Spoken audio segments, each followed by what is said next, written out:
Thank you, sir. Thank you, Chairman, sir. Sir, first of all, on my behalf and on behalf of my party and the entire House, let me join all the colleagues in expressing my heartfelt and deepest condolences to the three boys whose bright young career has been cut short by this tragic accident. 2 boys and 2 girls. Okay, I stand corrected. Chairman sir, इस प्रकार का हादसा इस सदन में चर्चा हुई, क्यों हुआ, किसके द्वारा किया गया, कौन जिम्मेवार है, सीवरेज का विभाग जिम्मेवार है, एमसीडी का विभाग जिम्मेवार है, फायर डिपार्टमेंट जिम्मेवार है।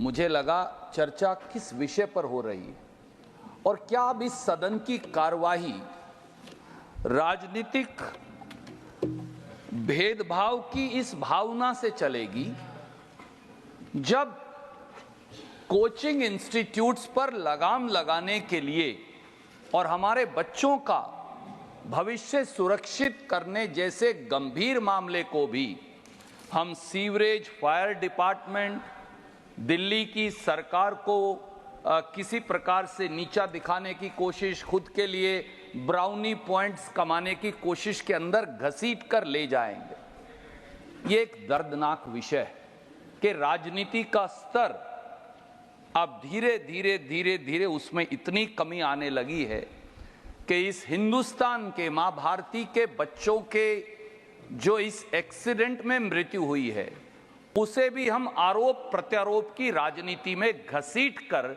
इस स्तर पर ले आएंगे।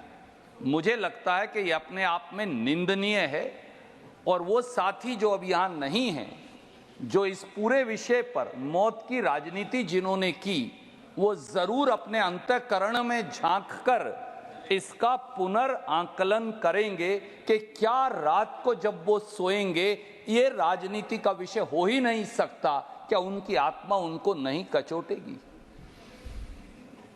Sir, coming back to the issue in hand, I think in this muddle of politicking, we have digressed from one of the most fundamentally important issues. And I join my colleagues in saying that this is a good beginning.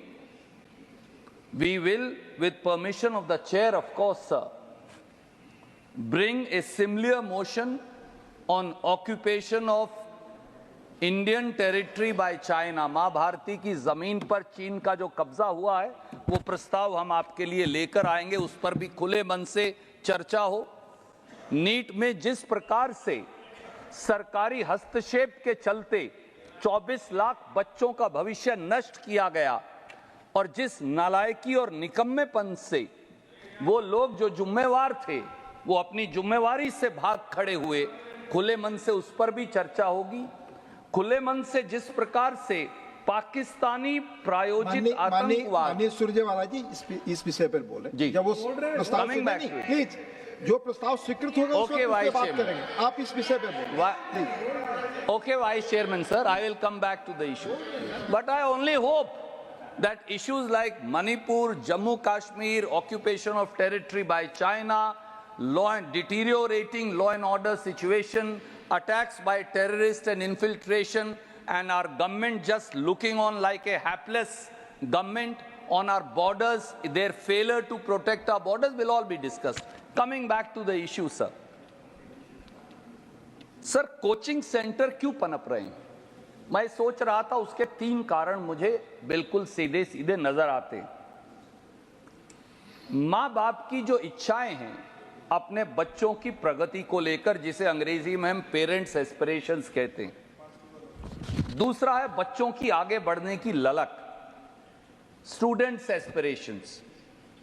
तीसरा है वो IIM हो, IIT हो, MBBS हो, dental की post हो, उनका limited सीमा के अंदर उपलब्ध होना। और चौथा है बहुत कम रोजगार और नौकरियां उपलब्ध होना। जब ये चारों फैक्टर्स मिल जाते हैं तो अपने आप में फिर जरूरत पड़ती है कोचिंग सेंटर की, और इसलिए इस देश में कोचिंग सेंटर पिछले सालों के अंदर बहुत अधिक मात्रा में पनप गए हैं। मैं पढ़ रहा था, एक सर्वे ये भी कहता है कि 2028 में, साल 2028 तक कोचिंग इंडस्ट्री इस देश में 1,38,000 करोड़ का धंधा बन जाने वाली है। यह अपने आप में बहुत चिंताजनक है। यह क्यों हो रहा है? One is exams now decide a child's future, whether for admissions into best of the universities or professional courses or for jobs. And coaching has now become the only way to edge out other competitors. Coaching has only become the only way to get a better government job, an aspiration that every child, every young man and woman in this country aspire for. And in this process, what is happening is school education, college education, university education are becoming supplementary or secondary, if you permit me to say, to the coaching centers and coaching institutions.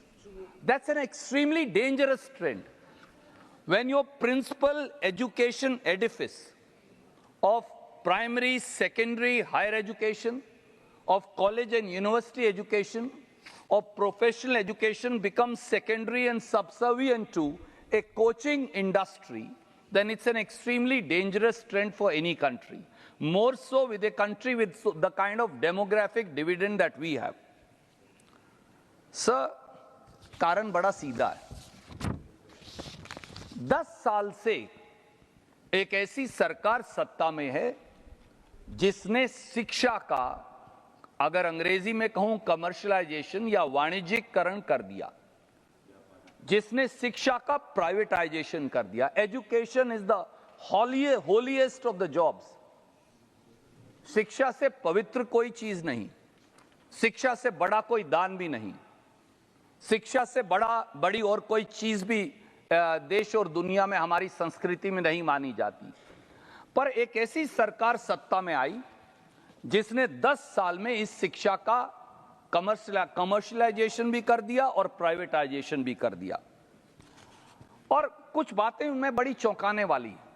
2014-15 में इस देश में लगभग 11,07,118 सरकारी school थे।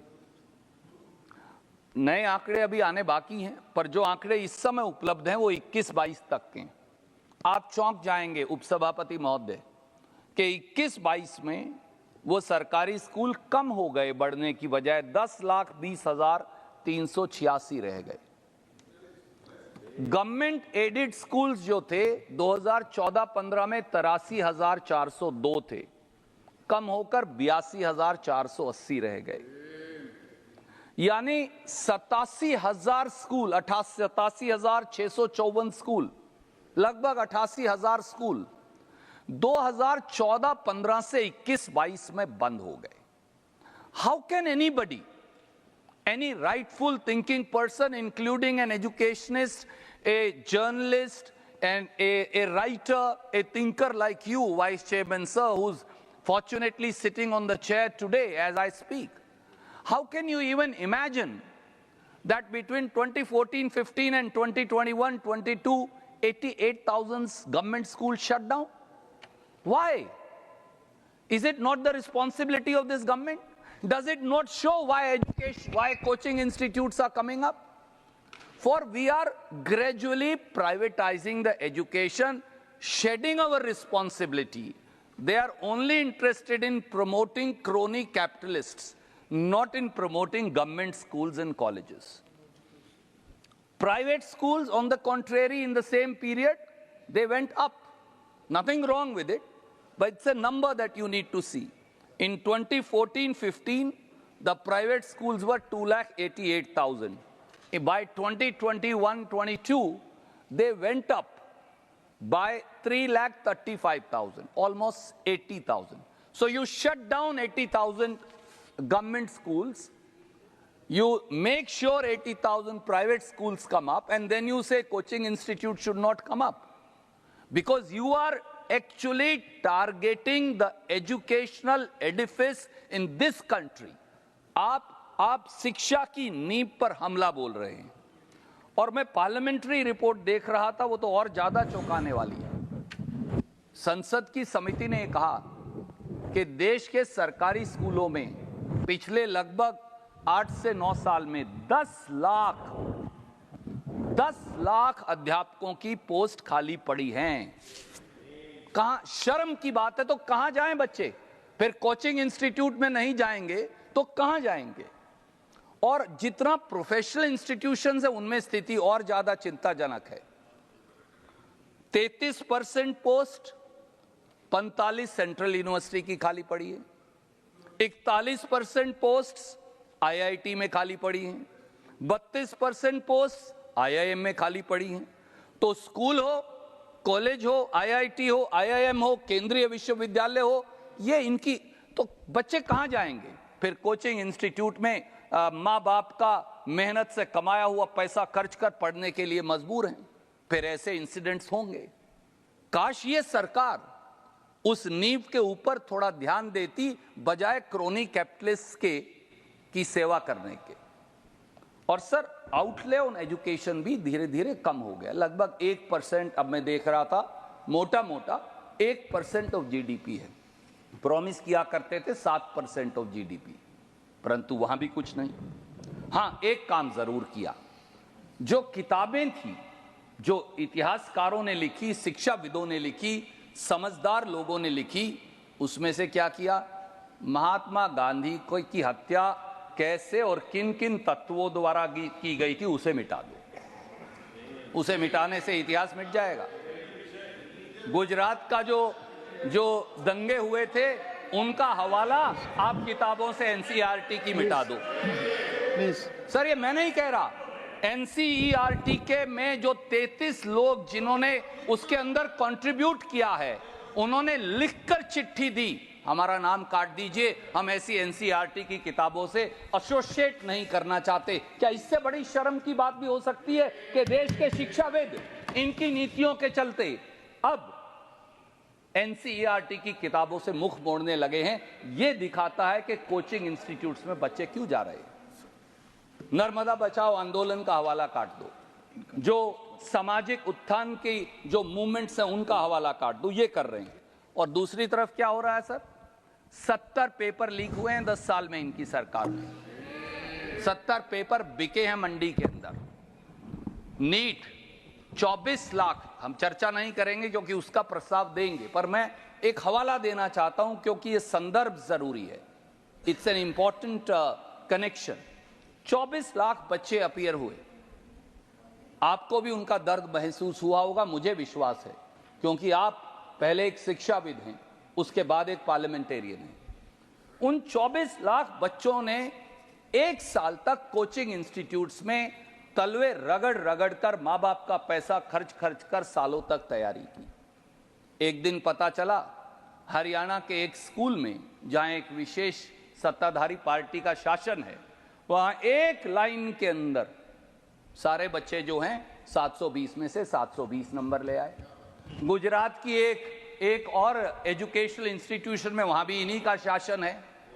वहां पर क्या हुआ? जो भुवनेश्वर में है वो भी वहां जाकर सबसे अच्छे नंबर ला रहा है, जो हैदराबाद में है वो भी जाकर वहां ला रहा है। अरे गुजरात में ऐसा कौन सा सेंटर हो गया कि वहां दाखिल हो और 720 नंबर ले आओ? इसी तरह से क्या हुआ बिहार में? वहां भी इन्हीं का शासन है। वहां पेपर के बाकायदा एफआईआर दर्ज हुई कि लाखों 30-30, 40-40, 50-50 लाख में पेपर बिक रहा था। मुझे एक बात बताइए, जहां जहां पेपर बिकता है वहां बीजेपी का शासन कैसे होता है? जहां जहां पेपर लीक है वहां बीजेपी है, जहां जहां पेपर लीक माफिया है वहां बीजेपी है, जहां जहां बिक्री हो रही है, बोली हो रही है पेपरों की, वहां बीजेपी है। और ये यहां नहीं है। यूपी की पुलिस कांस्टेबल की भर्ती हुई, 50 लाख बच्चे आए 63,000 पोस्ट के लिए। आखिर में क्या हुआ? वो पेपर कैंसिल करना पड़ा। और पेपर कैंसिल क्यों करना पड़ा? एक गुजरात की कंपनी है सर, ये इसलिए इन्हें डर लग रहा है क्योंकि मैं उसका नाम लेने वाला हूं, अब पक्का लूंगा। एजुटेस्ट सॉल्यूशंस प्राइवेट लिमिटेड एक गुजरात की कंपनी है, उसके मालिक हैं माननीय सुरजेवाला जी, आप ये सारे रिकॉर्ड यहाँ अवेलेबल करा सर। दें। I am coming to the subject, why are they standing in your जो तथ्य आपने बताया वो मेरा टाइम पॉज करें सर, मेरा टाइम पॉज। आप लोग बैठ जाए please please please please take your seat. Sudhanshu ji please take your seat. Sudhanshu ji take your seat please. माननीय आपसे आग्रह है कि जो भी तथ्य आपने रखे हैं, मुझे सुनने, जो भी तथ्य आपने रखे हैं, जो आप चीजें बता रहे हैं, वो सारे रिकॉर्ड उसके यहाँ रख देंगे सर। मुझे वो आपकी बात भी नहीं सुनने दे रहे हैं। मैंने आपसे निवेदन किया कि जो भी तथ्य और आंकड़े और जो पहले उन्हें बिठा दीजिए सर, उनके प्रामाणिक आप डॉक्यूमेंट्स यहाँ रखें। हाँ सर, बिल्कुल सर। एक जी हाँ, वही ऑथेंटिकेशन ही जयराम जी आप समझ लीजिए, इसका नहीं, जो तथ्य और आंकड़े आपने बताए उनका स्रोत। ठीक है सर, बताइए सर। असली में कोचिंग इंस्टीट्यूट में अब बच्चे इसलिए जा रहे हैं कि कोचिंग इंस्टीट्यूट्स जो हैं वो अब पेपर, कई उनमें से कई अच्छे भी है पर कई पेपर लीक के अड्डे भी बन गए। इनको तकलीफ ये हो रही थी कि मैं एक कंपनी का नाम लेने वाला था, वो कंपनी है sir Edutest solutions private limited Gujarat, जिसके मालिक हैं सुरेश चंद्र आर्य। प्रधानमंत्री जी के साथ उनकी अक्सर फोटो नजर आएंगी। गुजरात में पेपर लीक हुआ, बिहार में पेपर लीक हुआ, ये कंपनी को बैन किया गया। उसके बाद ये यूपी पुलिस का पेपर लीक हुआ, फिर एसआईटी ने इसी कंपनी को दोषी पाया। कई जगह ये कंपनी ब्लैक लिस्ट हुई, उसके बावजूद भी Indian council of agriculture research से लेके बिहार पब्लिक सर्विस कमीशन तक ये पेपर देती है। ये लोग हैं जो असली में हमारे बच्चों को कोचिंग इंस्टीट्यूट्स में जाने पर मजबूर कर रहे हैं, क्योंकि कई जगह इनकी मिलीभगत है और कई जगह जो है ये शिक्षा पर हमला बोलकर बच्चों को privatisation of education, commercialisation of education जो ये प्रमोट करते हैं, और कोचिंग इंस्टीट्यूट्स जो कहीं ना कहीं इनके प्रत्यक्ष या परोक्ष संरक्षण में चलते ही वहां भेज रहे हैं। सर सॉल्यूशन बड़ा सीधा, सॉल्यूशन सर बड़ा सीधा। मेरे 17 अपनी जगह बैठे सर, मैं आपकी कोई बात रिकॉर्ड में नहीं। माननीय सर, मेरे 17 सेकंड बचे हैं, मैं सिर्फ आपको एक दो सुझाव देना चाहता हूं। कोचिंग इंस्टीट्यूट्स रेगुलेट क्यों नहीं किए जा सकते? कोचिंग इंस्टीट्यूट्स की रेगुलेशन का, they may have a role to play, I am not denying that.